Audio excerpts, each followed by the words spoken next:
I'm Pam Willsey. I'm the founder of Willsey Connections, and I am honored to have been chosen to be among the inspiring women for the Empower Women initiative.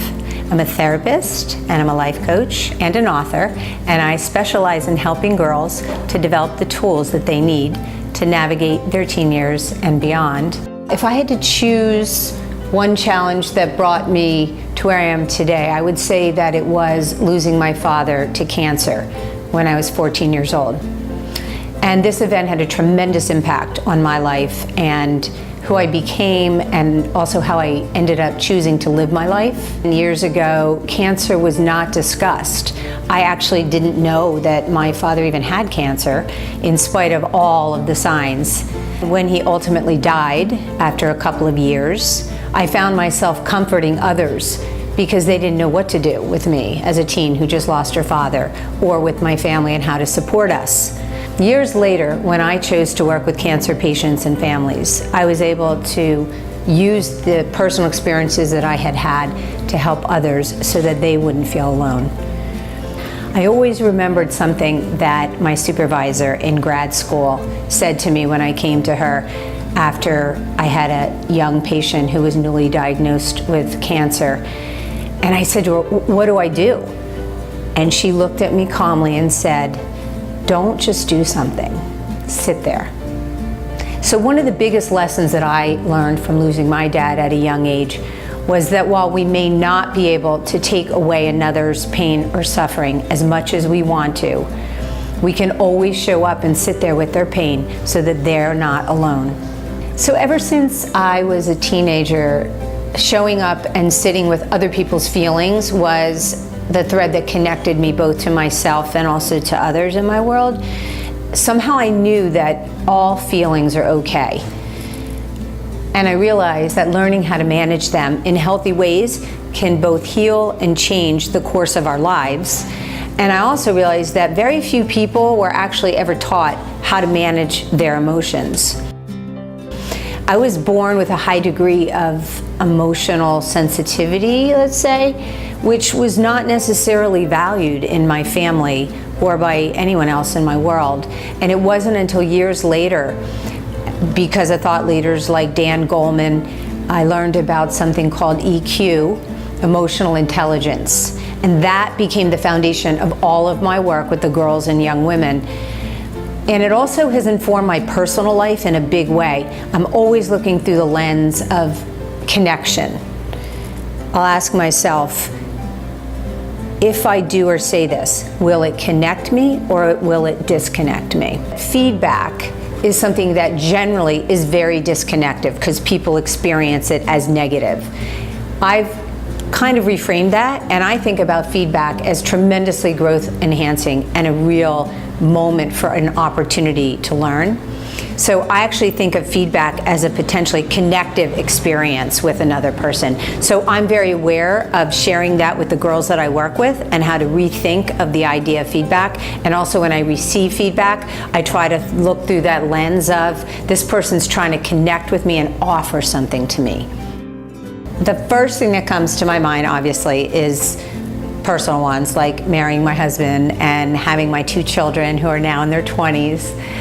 But second to that, I would say, was the decision that I made my junior year of college not to follow the path that was expected of me. On his deathbed, my dad told my mother where each of his 3 children should go to college. 4 years later, I followed his wishes and I attended college in Boston, which also terrified me, not just because it was 6 hours from home, but because I was expected to take over the family's retail business. I knew that I was not interested in doing retail as a career. I also knew that my gifts were not what others in my world actually valued at that time. And I'm also not sure where that inner knowing came from. I've always had a really strong sense of myself. And today, a lot of the work that I do with girls and young women in the mentoring and coaching is to help them to develop their own sense of self at a time where they don't often have that. I can't actually think of what the worst decision I ever made was. And believe me, I've I'm sure made many, but I think that's because that every decision that I've ever made, especially the ones that seem to have painful negative consequences, were really meant to teach me lessons. I believe that, and these were lessons that I needed to learn the hard way. And I believe that looking for these lessons have been an incredible growth opportunity. I chose to take a few years off when my kids were young. I'd been working for many years, both in a full-time job plus a private practice, and honestly, I burnt out after I had a couple of kids, and I was trying to still keep all the balls in the air, and I wasn't able to do it.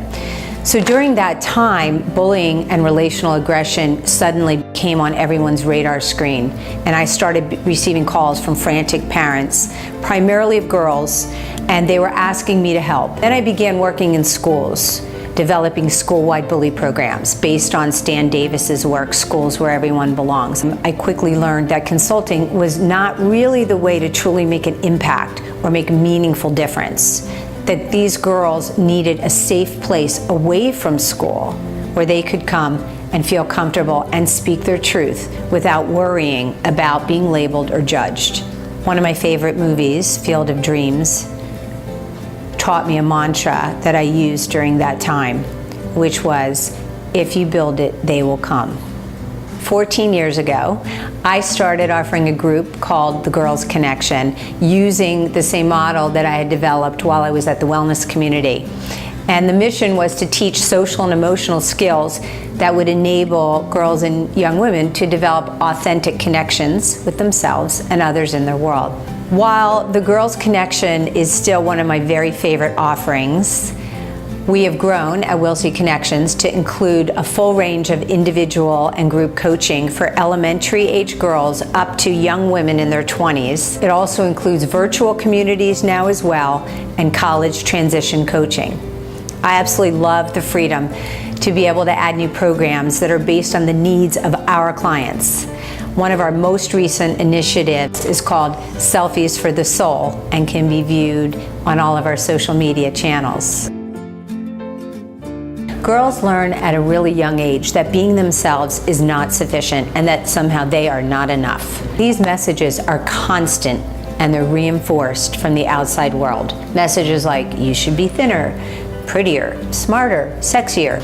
And they're also alternatively told that they should be less. They should be less competitive, they should be less vocal, less full of themselves, less sexual. Rates of anxiety, depression, binge drinking, substance abuse, self-harm have increased exponentially, particularly with girls, at alarming rates.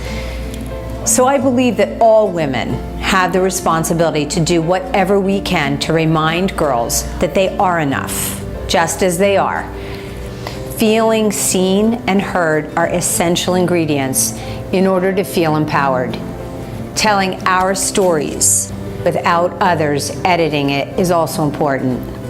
Speaking our truth is one of the hardest and bravest things we can do, especially when we're younger. I've learned that having a champion or a mentor who sees you and believes in you can change everything. One of my life-changing moments was during my first year of grad school. I was totally freaked out about having to take research methods as a course. My professor chose me and offered me a research assistant position that summer, which was completely bizarre given I was not at all a stellar student. At one point I decided, okay, I'm now in over my head and I got to meet with this professor. So I set up a meeting and I was sitting in her office and she was trying to help me understand something that I didn't understand. All of a sudden I became completely overwhelmed and I started tearing up. She picked up her box of tissues and she threw them at me and she said, knock it off, you can do this, stop telling yourself you can't. And in that moment, she became my first champion. Moments of meaning like that come when we least expect them, as do life lessons. Geraldine O'Connor changed my life by believing in me. And I hope to be that person for other girls and young women.